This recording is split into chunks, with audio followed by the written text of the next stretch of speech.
It's natural, so it can't hurt me. What is cannabis? What is it made of? How is it used?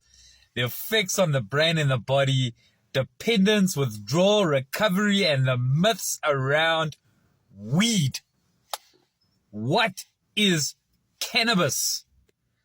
Well, cannabis is a plant that contains hundreds of chemical compounds called cannabinoids.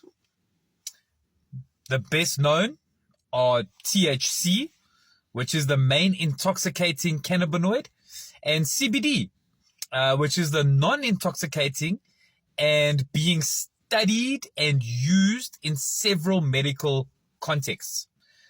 So when people talk about getting high from cannabis, they are mainly talking about THC. Cannabis or weed can be sold under a variety of names, such as marijuana, weed, dacha, pot, herb, hash, hashish, and the terminology varies, but the important point is the same. THC is the principal chemical responsible for the intoxicating effects. 2, what is cannabis made of? Well, cannabis contains a large number of naturally occurring compounds. The major groups include cannabinoids, terpenes, flavonoids, and plant material and other constituents. THC is the cannabinoid most responsible for intoxication. Hashish. Well, hash is made from concentrated cannabis resin or trichomes, and generally contains a higher concentration of cannabinoids than ordinary plant material. All right.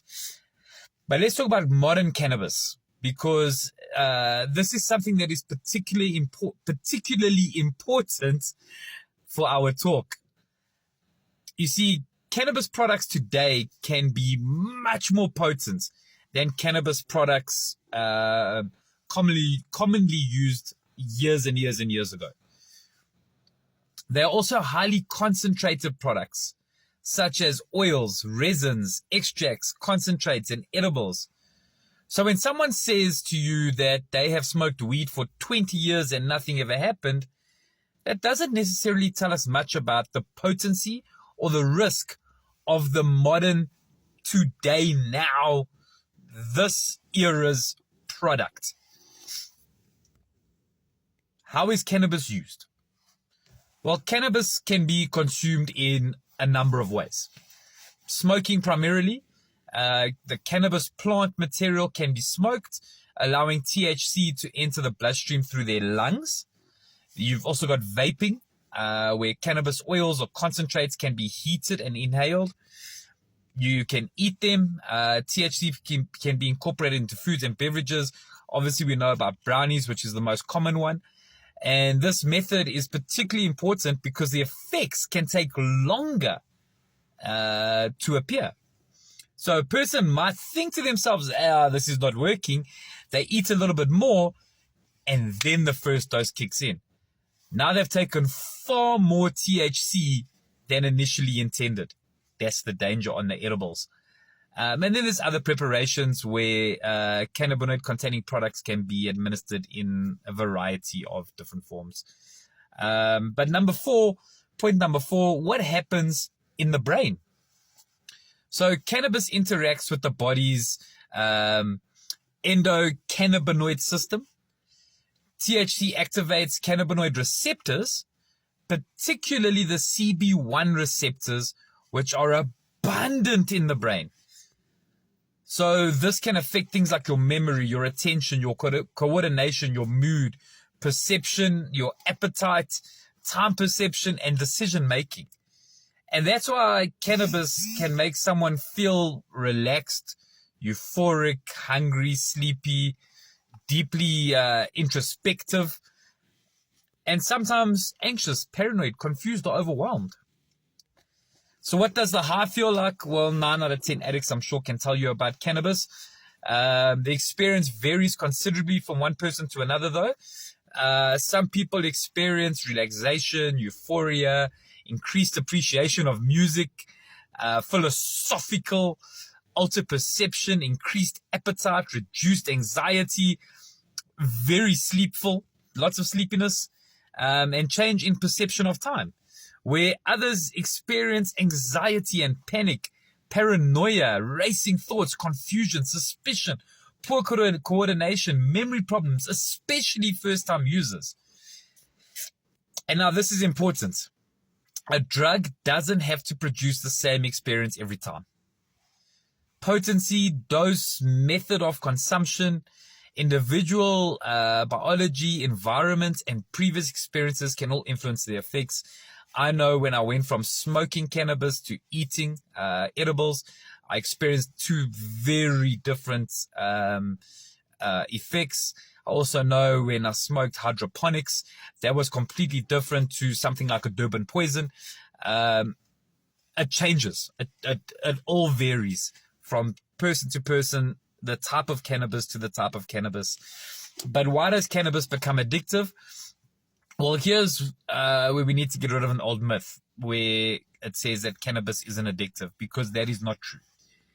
Some people who use cannabis develop cannabis use disorder, CUD, as it's known, and the risk is higher with frequent use, high potency products, starting at a younger age, using cannabis to cope with stress or emotional problems, a history of substance abuse already, and the addiction cycle can often look like this. It goes from stress to you use your cannabis, you have relief, and you repeat the process. Then eventually it's a matter of just stress, craving, cannabis.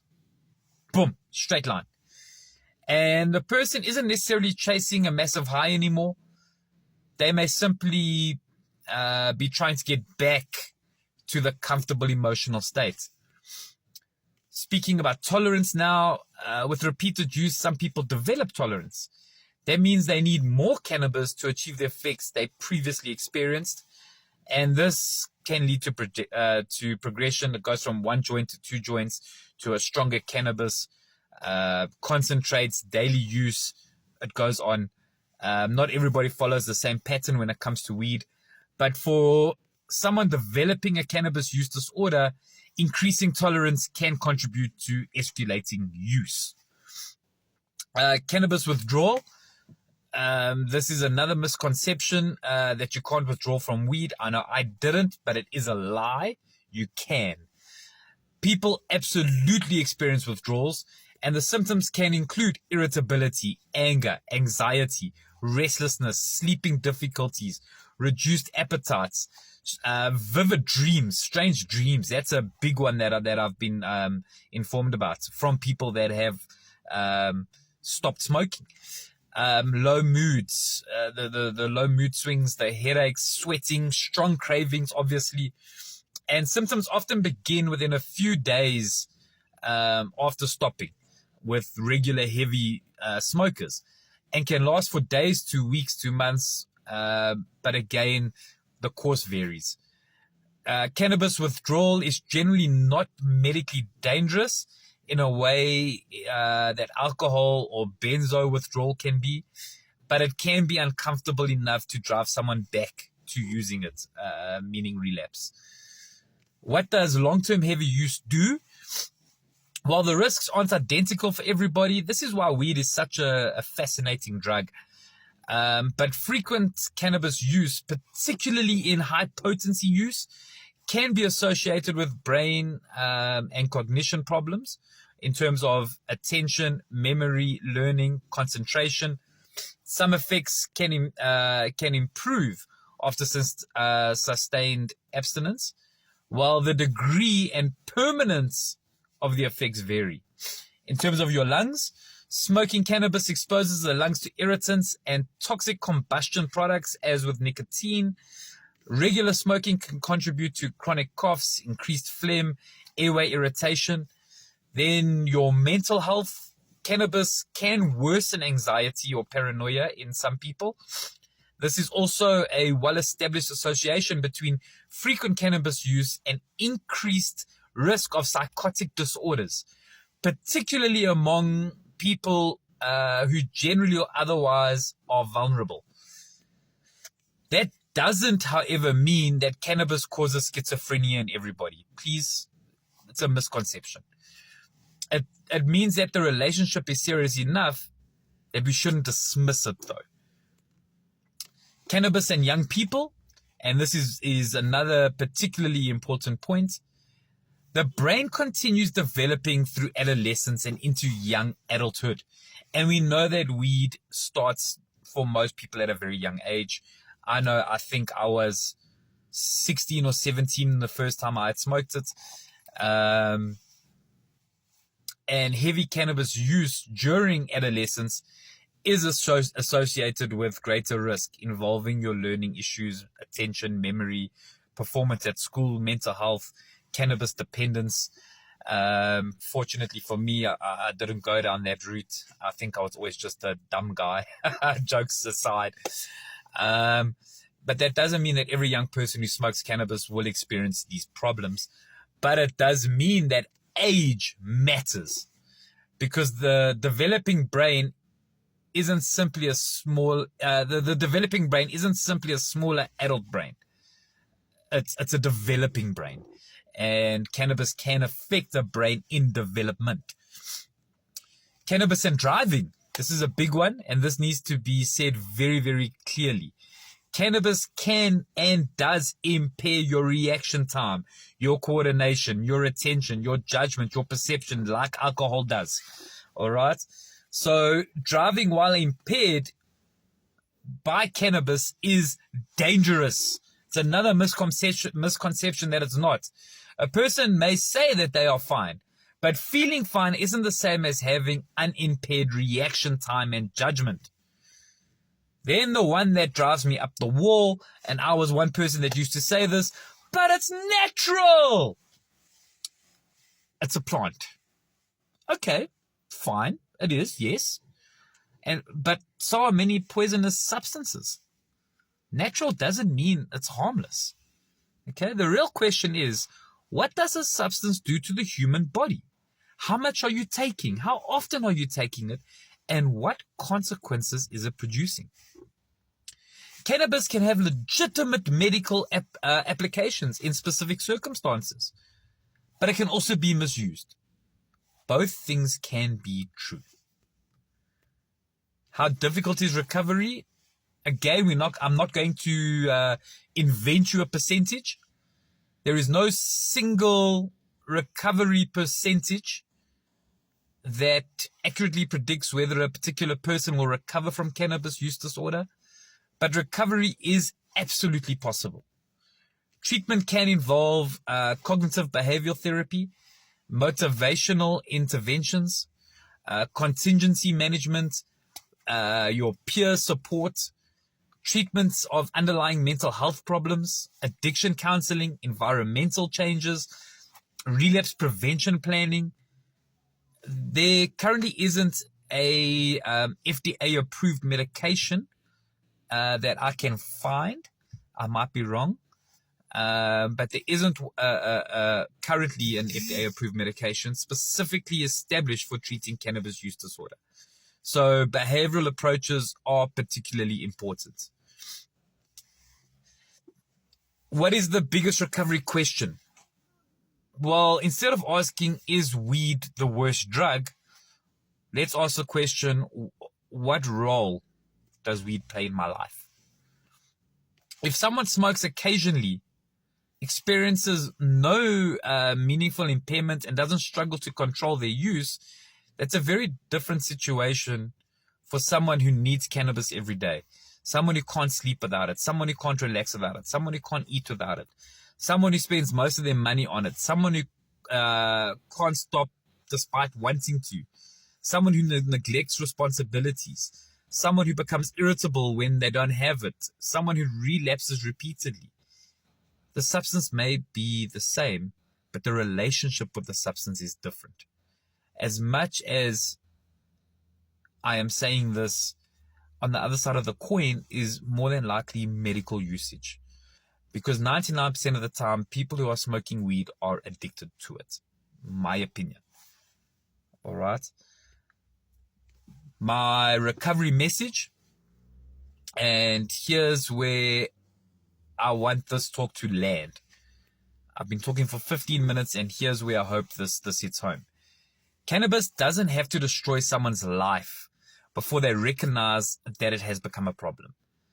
Sometimes addiction is subtle. It sounds like I need to sleep. Then it sounds like I need to relax. Then it sounds like I need it to help me eat. Then I need it to help me feel normal. And eventually it ends up being, I don't know how to function without it. That dependence is taking over. The goal of recovery isn't simply to prove that cannabis is bad. The goal is to ask an honest question. Is this substance helping me build the life I want? Or has my life started revolving around this substance? Because when your life begins organizing itself around the next hit, the next drink, the next pill, the next smoke, or the next gambling bet, the addiction has become the boss. Recovery means taking that position back. So what is my key takeaway before we move on to the next talk? Well, cannabis may be a plant, but THC is a psychoactive drug. Natural does not mean harmless. And occasional use isn't the same thing as addiction. The warning sign is when cannabis stops being something you choose and becomes something you feel that you need. I love you guys.